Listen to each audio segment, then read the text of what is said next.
Every business owner, operator, founder, all of us, we have a spark, something that gets you to move through the fear and do the thing. And today's guest, Karen Barbour, mic dropped me when she said, "How angry do you get about injustice?" And that is what has propelled her and motivated her through her career. This dynamic woman has built a bonding company that represents and opens up more opportunities for small business, women-owned businesses in the construction space. And it comes from her thoughts around injustice, why someone can't get bonded for a job, why someone can't get a job.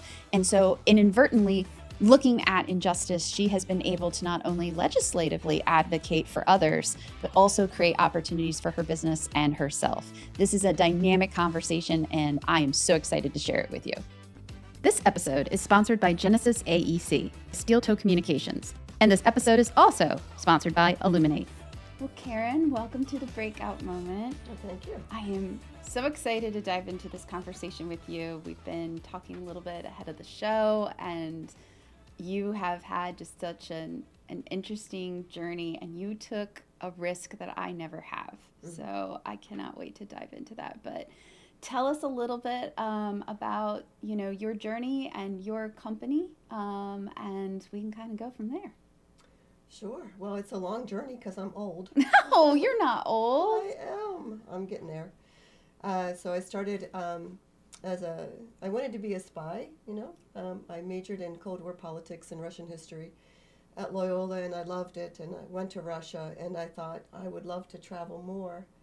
But in 1984, Ronald Reagan ended the Cold War, so no more spies, and I didn't have the language skills that were needed. So, like an injured football player, I ended up into the insurance industry.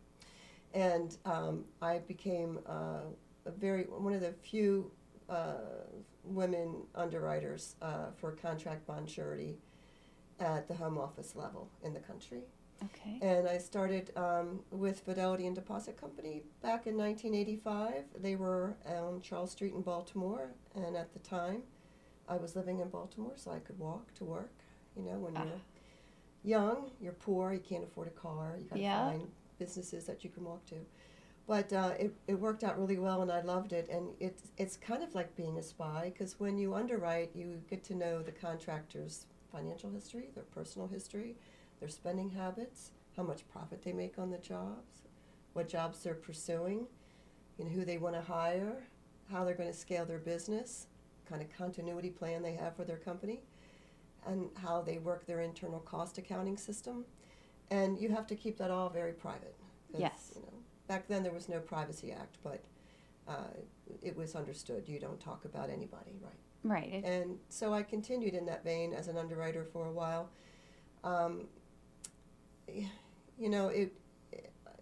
I stayed as an underwriter for about 10 years, and then I became a bonding agent where I'm outside sales. Mm-hmm. So I have to cold call contractors, and no female was really cold calling at the time, and I was one of the first female bonding agents in the Mid-Atlantic area, and it didn't get received well in my industry, because my industry is predominantly white male dominated, and so I got a lot of pushback, and it's okay if you're in their sandbox, but only on the outside, right? Yeah, you're not going to get invited. So there was a lot of times where people tried to damage me, and my business, but it worked out just fine. The last company I worked for said I lacked people skills when I asked to be an owner of the company.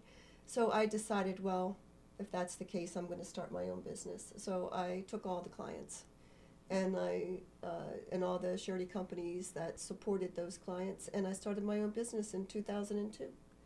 And I really wanted to do it because I had small children, and I wanted to be more flexible and not give an employer an excuse as to why I can't show up for work.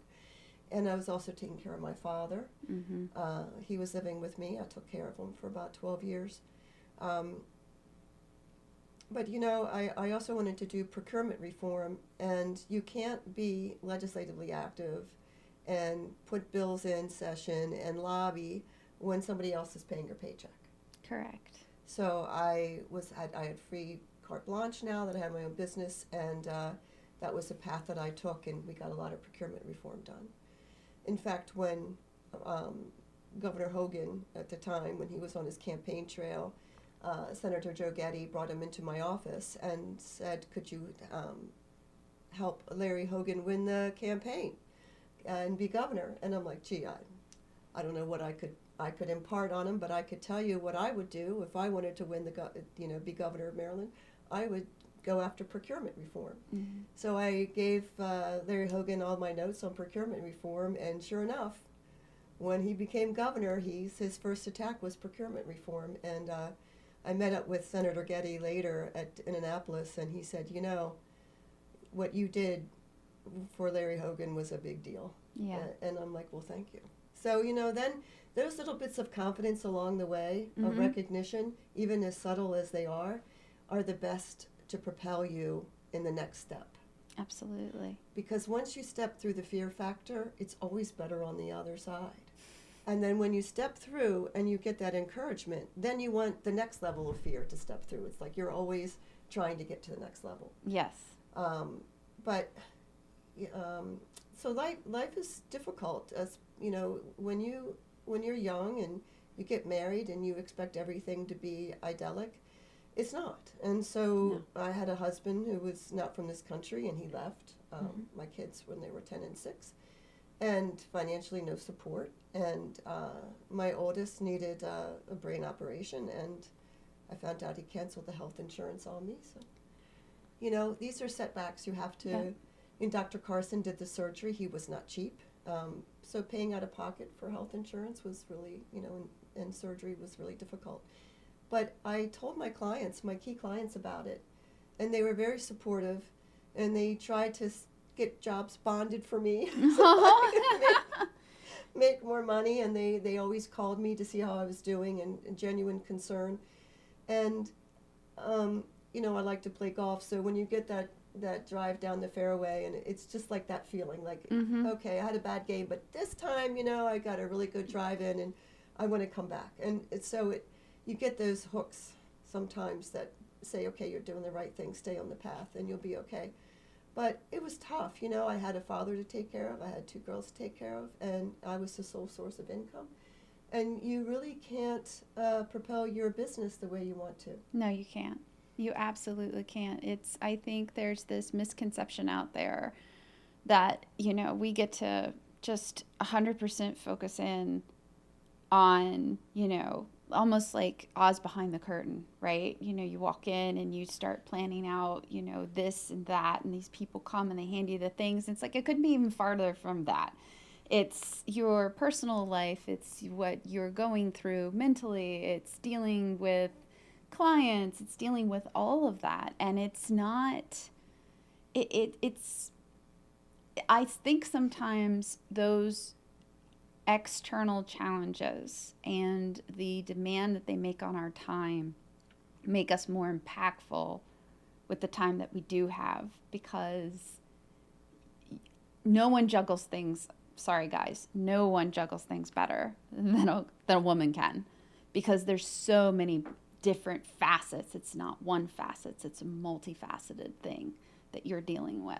I deal with aging parents. I deal with an aging grandmother who's in her 90s, and being a caretaker. It's tolling. It is unpaid labor that people don't talk about. It is My father got unbelievable. Alzheimer's, and I had no idea what it was. I mean, no one really had back then. It was 2008 when he passed, and we're always prepared, I think, with that idea of what you were talking about, the husband, the family, etc., right?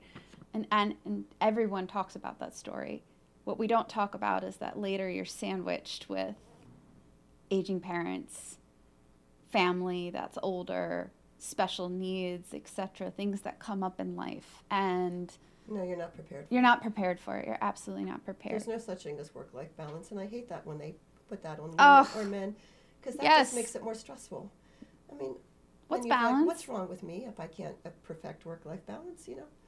There's nothing wrong with you. There's no such thing. There's no such thing. It doesn't exist. You have to live in utopia for work-life balance to.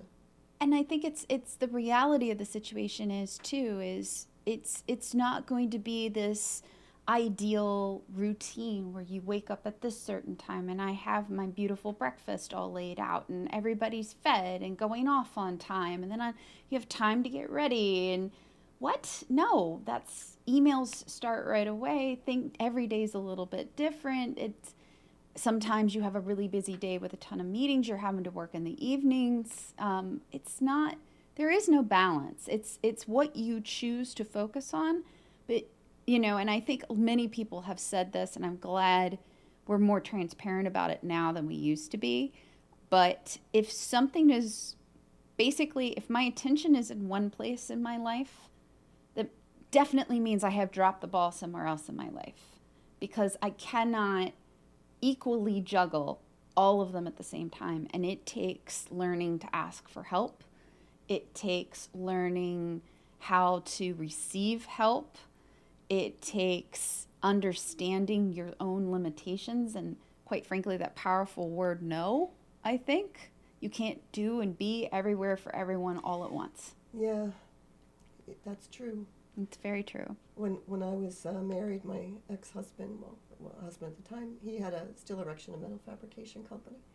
And he was successful at that business. It was for 10 years. We actually renovated the Washington Monument job. But I did a lot of work for him, like from 9 to 2 o'clock in the morning. And after 10 years, you start to hate the guy. Yeah. There's a quiet resentment, I think, that starts to build. Yeah, I mean, no offense. And maybe it's the era that I grew up in, but I wanted someone to kind of take care of me a little bit. Mm-hmm. Because my mom passed when I was 11, and then I had a brother who died a year later. And my dad was a World War II vet, so he had not only had to deal with the memories of war, but losing a wife and a son. Mm. So I kind of had to take care of my dad. And I have been in survival mode my whole life. So when I thought I got married, I thought, oh, finally I have someone to help me. Right. But that was a really wrong expectation. That was my expectation, and it took me a long time to realize your own expectations do you in. They're the ones that create the disappointment. They're the ones that cheat you out of happiness.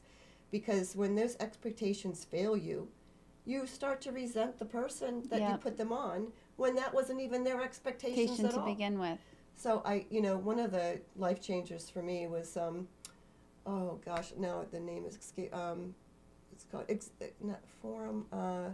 I'll think of it. Okay. But I attended it over the weekend, and it's been around since the 70s, and it was like $700 for the weekend. And I didn't like it at first, but by the end of it, I realized what I was doing my whole life was that whole expectations thing. And I'm an enabler. Mm-hmm. And when you enable, I don't enable anymore. But you enable, you enable, then you become victimized, and then you become persecuted. Mm-hmm. And that trend was happening my whole life. And I was like, I'm an enabler, and I have these expectations of people. Boy, are they an inhibitor of growth and success. Yeah. You've got to get rid of those. For anybody, male or female, if you want to be successful. It's not that you turn into a narcissist. No, but you just got to get smart about who you are internally, and you can't have personal growth if you put everything else externally on people. Correct. And I think where I so agree with you with that, but I think maybe we get in conflict too is you can't do everything yourself. You can't. Oh, yes, you can. Oh, no, you can't. No, you can't. I know, but you tell yourself you can. You tell yourself you can, right? AI now tells us we can do everything with AI, but none of that's true. You still need external people, and so it's the balance between those two, especially if you are someone who is an enabler and you're running a team. I know. That is so difficult. That's not good. You have a unique story around that too. You completely turned over your team. I did. I turned it over, and it was very painful. In a short time period, actually. Well, it didn't feel short. Yeah. Oh gosh, I do that too. I think about things forever before I do it. I had a friend at the time who had another agency that did what I did, and so I asked him, listen, could, if I get rid of my team, could we enter into a joint venture relationship, and I'll give you 50% of my commission if I can use your back office support. And that did not go well. And some of the employees that I had kept were in the joint venture, so it was a populated joint venture. But I said, you can't steal my employees after this JV ends, because it was only temporary. I needed to use their back office support until I could find good people to work for me. Mm-hmm. That blew up in my face, and it was not good. So I had to terminate employees. Oof. And information got stolen, I believe, pirated, but that's just my opinion. I discovered things that were not pretty, and this one person had worked for me for 14 years. It was very disappointing, but a blessing. You don't realize at the time, but everything is a blessing. You just don't see it. Yeah. So now I understand that, because after he left and after some other employees left, because in the end, you got to find people that believe in your possibilities. Mm-hmm. If you have to defend yourself at work for every idea that you have, if you have to micromanage people, if you have to question your employees over the simplest things, you don't have time for that. And so Preach, I wanted. It's like that first home when you go to your second home. Mm-hmm. You don't think you're ever going to find a better home, and then you do. And then you do, and you can't wait to move in it. Yep. Right? And then all your old stuff is not going to work in that new No, home. and then you have to get new furniture. Yes. But I hate to equate people to furniture and new homes, but it's that kind of feeling, that kind of metamorphosis that comes over you. And so I do have a new team, and now we're a family-run agency. My daughter works for me, my son-in-law, his brother, soon his sister, and I have a friend that works for me who's kind of like a sister. She's been with me for 15 years.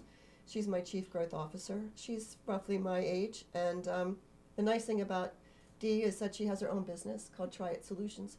And she is a consultant, a primary consultant that manages the Department of War Mentor Protege program for small and large businesses in the IT space and now in the construction space. Wow. So it opens up a whole nother side of my agency. And I told her, any clients of mine that want to use that program, I don't want any money because I don't understand the program. I don't have time. So that's yours. That's a feeder for your business. So it works out really well for us, and she's very smart, so my clients like her, so everything is good there. That's wonderful. And we have an office in Nashville, and I travel back and forth, and now I have a grandson, and he's our little mascot. There you go. He's a year old. He's already part of the program. He's got blonde hair and blue eyes, kind of reddish hair and blue eyes, so we're kind of trying to scratch our head on that one. Yeah. So you went from your joint venture, which joint ventures are their own, each one's their own unique animal. I'm not doing that again. I'm sure there are very successful joint ventures out there. Yes, my clients have very successful joint ventures, but I can tell you some of them have been horrific. It's really difficult to find you talk about expectations. You just don't know people until money's involved. Correct.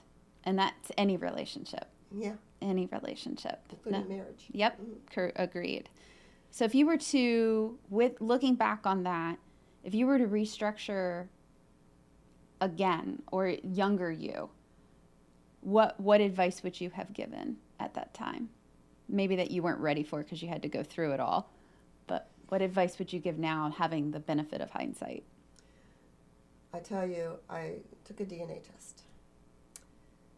And I found out that the father that I was with, who raised me, who I took care of, wasn't my real father. Oh, wow. He didn't know. And that my real father, well, I won't say real father, my DNA father, was a neurosurgeon who worked with my mother. And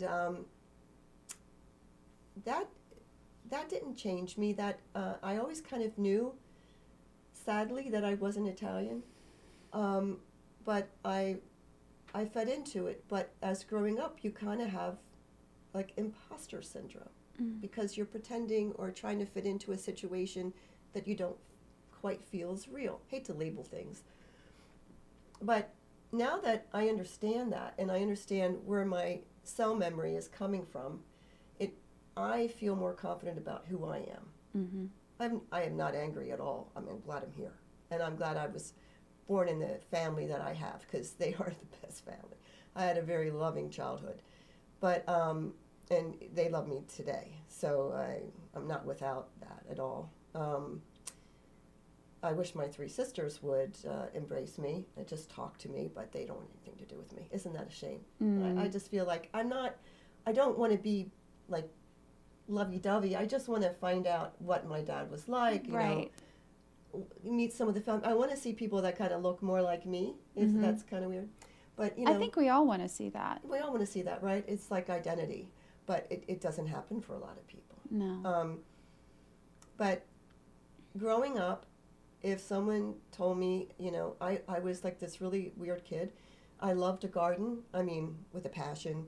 And I had like a 1/4 acre garden when I was like 10. And I love swimming pools for some reason. I love to be in swimming pools. And I love garden, I love swimming pools. And, you know, and I wanted to be in the medical field. When I was, you know, I read Scientific American magazines, and I loved all of the data, the science, and I was like, where is this coming from as a kid? So when I found out about my DNA and about the inconsistencies with my childhood, it all just came together for me, you know? And when was that? When did you find that out? I was 58 years old. Oh my gosh. It's amazing what happens, I think, in our 40s and our 50s. Well, you know, I was in all these women groups, and they, you know, if you ever meet them, they'll tell you, so for so long, Karen would say, I know that this father is not my real father, but I don't know why I feel that way. It was one of the issues that we talked about in the group. And when I told them, they were like, no way, you were right all along. You were right all along. It tells you, though, sometimes, like, you need to trust your gut. You need to listen. You really need to listen to it. Isn't that funny? But you knew. I knew, yeah. I don't know. Weird things happen in my life, but I kind of like it, you know? Well, it brings a different perspective. It's a good conversation over a drink. Oh, you know? It absolutely is. It absolutely is. I got a story for you.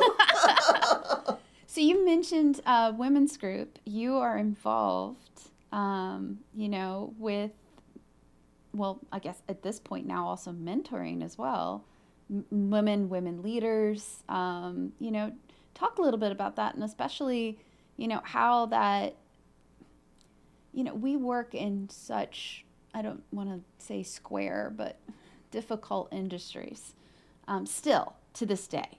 You know, and construction, the built environment, you know, we are manufacturing, distributing, and on our side, it's rigid. It's difficult for us still to break in. So can you talk about your involvement with, you know, with women's groups and mentoring future women leaders? Sure.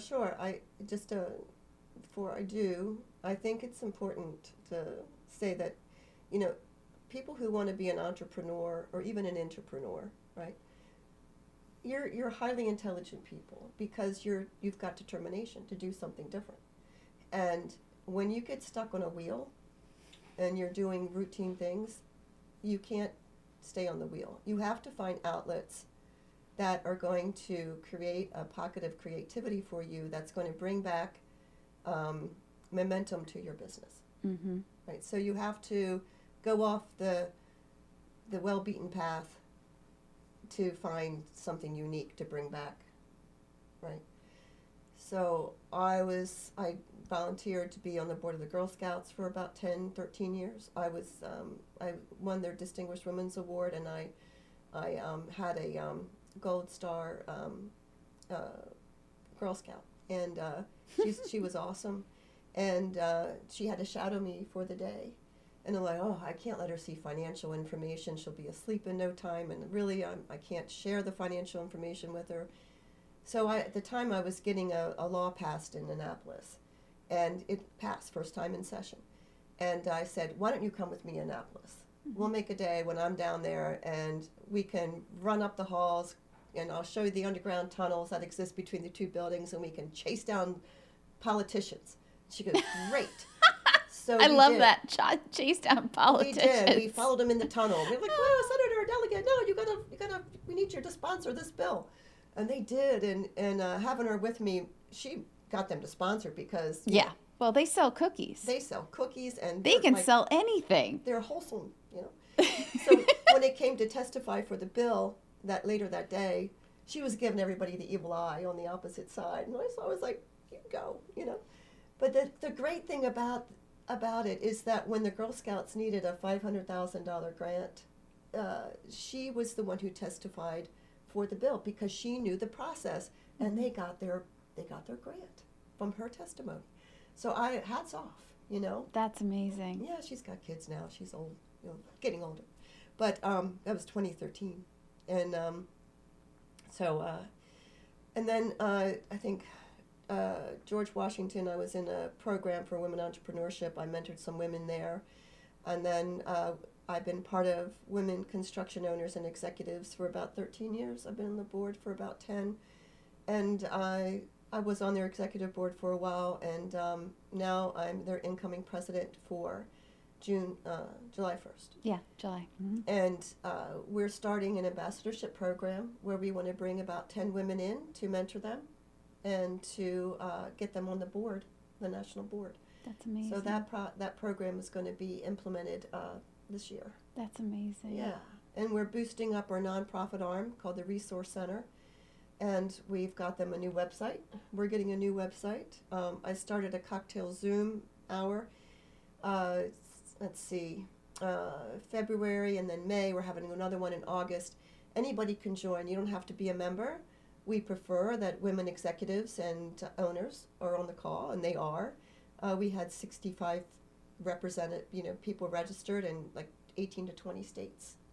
And we collaborate, and women learn about their businesses, and then they do business with each other, right? That's wonderful. There's no, we're decision makers, so you don't have to go up the chain. Well, and I think that's the thing, too, when we're all busy, right? We've all established that we've got a million things going on. When you do give your time to projects, nonprofits, you go out to fill your own creative cup. But then when it comes to things like networking, it is about being with other people that are like you, that are decision makers in the room. Otherwise, it's not a good use of time. It was really hard to network when I was going through all that with my kids. Yeah. And so I decided that I would embrace the politicians in my area and support them. I didn't really care what party they belonged to. I went to their breakfast meetings, their lunch meetings, and I met people that had money, that wanted to do business with me, and they were all during the day. And so that worked for you. That worked for me for a while. Yeah. Yeah, you have to find what works for you. And when a politician endorses you and introduces you to other groups, it's a big deal, because they could lose constituents over the wrong recommendation. So that was very nice that I got that experience. I have another one more question that I want to dig into. So many businesses hesitate to get involved with advocacy of any kind when it comes to talking to, their representatives, knowing how to frame what it is that they're asking for, being aware of what bills are actually in session, etc. What advice would you give, to another business owner that I know it just feels like it's this mystery thing that they don't know how to crack into. And I also think get a little shy when it comes to it, because there seems to be this mystery around advocating for, a bill or what fear. Your needs are. Yeah, it is. It is fear, for sure. But any advice that you would give on how to start there? Well, how much do you hate injustice? That's a great way to put it. I hate injustice. That's a great motivator. When I was a young underwriter, I was walking home, saw a bunch of black guys in suits, and I thought they were going into the Belvedere Hotel, which was a movie hub, So I thought, maybe it's a movie being shot. So I followed them in to the conference room. Only white person there, only women there. And they said, "Are you a reporter?" And I said, no, sir, I'm not a reporter. I'm just here to observe. I thought it was a movie set, but they were contractors, and they were talking about how do they want to increase the minority business goal from 7.5% to 12.5%. And one gentleman said, why increase it? We can't get bonding support now at the level we are. And I raised my hand, and they said, yes, young lady. And I said, I'm a bond underwriter. What do you need to know? And they looked at me like, you're a woman. I'm like, I know. Imagine that. And so I said, I'll help you. Well, we can start an education program. I'll tell you all you need to know. It's not rocket science. And they said, sweetheart, your firm is not going to embrace that. Sure enough, there was a meeting the next day about this, rally that happened at the Belvedere Hotel. And I'm like, what are you talking about? And the CEO said, our general contractor is very upset about the minority business goal being increased, so we told him to send him our way, and we'll flat out decline him so you can get your waiver. So I resigned, went to work at a branch level for a company, and I called 300 agents up that we had appointed with us, and I said, you have any minority firms, any women-owned small business firms? Yeah, nobody will bond them. I'll bond every one of them. You send them my way. And we did, and we went from a tiny little branch office to, I think it was 1,000% we increased the volume. I did that for 9 years or something like that, and we had no losses. And then I thought, I can be more impactful as a bonding agent. And, and they did not, a lot of people did not, my competitors were not happy with that. Yeah. Yeah, so it's all right. I mean, there's no such, you can't fail, because if I failed as a bonding agent, who was going to hire me back? Right. Right. But I got my master's degree before I did that, and I had a baby before I did that, and then and I went off running, and then I got pregnant again. But the good thing is, my boss at my one agency said, it's a good thing you're not pregnant because you're having your best year ever. And I was 7.5 months pregnant. I wasn't showing. And then at my 8th month at a business meeting at the office, I said, well, I'll be seeing you guys because I got to take a leave of absence in a month. Why? Well, I'm pregnant. I'm due next month. And they're like, what? What? Surprise. And as soon as I said that, my stomach just went like popcorn. It's like, boom. Oh my gosh. So funny. So funny. Well, it is. It's amazing. But that's why I hate injustice, These little barriers, they exist in the weeds, and nobody knows about surety bonding and what a barrier it can be against certain groups of people. Yeah. And so in 2008, the SBA, they can back loans, right? Mm-hmm. But they also back bonds. And at the time, they could only back a bond up to $2 million. Yeah. And the average sales couldn't exceed $7 million for a firm. Well, who came up with that? So I with my lobbyist, we went to Senator Cardin. He spent a whole Friday evening with us, went over everything, and he said, this is ridiculous. And I said, Senator Cardin, the service-disabled vets, they are going to be sole source work up to $5 million. How is that going to happen when their credit is usually not good enough to be bondable? You need the SBA program to support them, but that only goes up to $2 million. We need to increase it to at least $5 million so they can qualify for this. But on the federal government side, so the federal government has these procurement vehicles called indefinite quantity contracts and multiple award task order contracts. And they will award the work on the base, do little odds and end work to 5 or 7 contractors annually. But you need a bond capacity letter that says you qualify for at least $10 million annually. Well, who's going to give that to them? So he got it, and we increased the bonding capacity up to $10 million. We got an amendment on the Stimulus Act. It was on the Senate side, but the House didn't have it on, and it was going to pass in 2 minutes. And my lobbyist, Gil Jen, he runs down to Steny Hoyer, and he goes, Steny, you got to put this on the bill. He goes, Cardin's supporting it? He goes, yes. He goes, it's in the bill. So it passed. And we got the SBA to bond up to $10 million. That's amazing. It was amazing. It opened the door wide. And I had a breakfast meeting with all the DOD heads in DC, and I had other people there, and nobody would support me. So I said, we got to do it. And my lobbyist said, it's going to cost you $60,000. I said, I got $30,000 in my daughter's college education fund. I'll wager that. He goes, I'll do it. Wow. So that's what we did. Sometimes it just takes But all those working through vets, it. all those vets got that work. All the vets got that work, and it comes from, see, to your point, how much do you hate injustice, and how much does that motivate you? Yeah, and what can you do with that? Yeah, I mean, like, those multiple award task order contracts and indefinite quantity contracts, the federal government wanted to award those to small businesses. But they wanted one bond for all 5 years. In our industry, we don't do that because you can't forecast profitability on a small business beyond 2 years. No, you can't. So we didn't want to give them a 5-year bond. So I put a team together, and we talked to the GSA, the Federal Acquisition and Regulation Division of the GSA, General Services Administration for the federal government, and we asked for a change in their regulation. And I said, please, could you do an annual bond or bond each task order? And they said yes. So the FAR was changed. That's amazing. Code was changed, and so now that opened the door wide for all small businesses to bid on those projects and get the bonding they needed. So it's very weedy. And a lot of these procurement regs, nobody understands how inhibitive they can be for small business, minority firms, or women-owned small business. Oh, they have no idea. They have no idea. But, it takes grit to get into it, or being just naive, not, you know what? That is a superpower. It is a superpower. That being naive is a superpower, and I think more people should lean into it. So we'll cap it at that it's today. so fun making change. Yes, it is. Yeah. Well, thank you so much for being you're on the welcome. show today.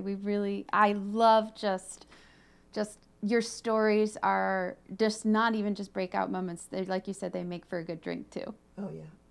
Thank you so much. A good Manhattan. Yes, agreed. This episode is sponsored by Genesis AEC. Genesis AEC, where science meets the built environment. As an ENR number 5 ranked firm, we provide a single point of accountability for life sciences and advanced manufacturing. We integrate architecture, engineering, and construction with specialized CQV, asset management, and sustainability to deliver high-performance facilities nationwide. This episode is also sponsored by Steel Toe Communications. Steel Toe Communications builds marketing from the field up, using real projects, real crews, and real results. They help construction owners attract the right people, tighten up their messaging, and build long-term trust with marketing that reflects how their company actually operates, not something pulled from a template. And this episode is also sponsored by Illuminate. Illuminate empowers businesses with AI-driven marketing, revenue operations, and CRM implementation and training to drive sales growth and strengthen customer engagement. If your business is navigating the messy middle and you're ready to grow with purpose, with a partner that understands B2B business marketing and operations, visit illuminate.com to connect.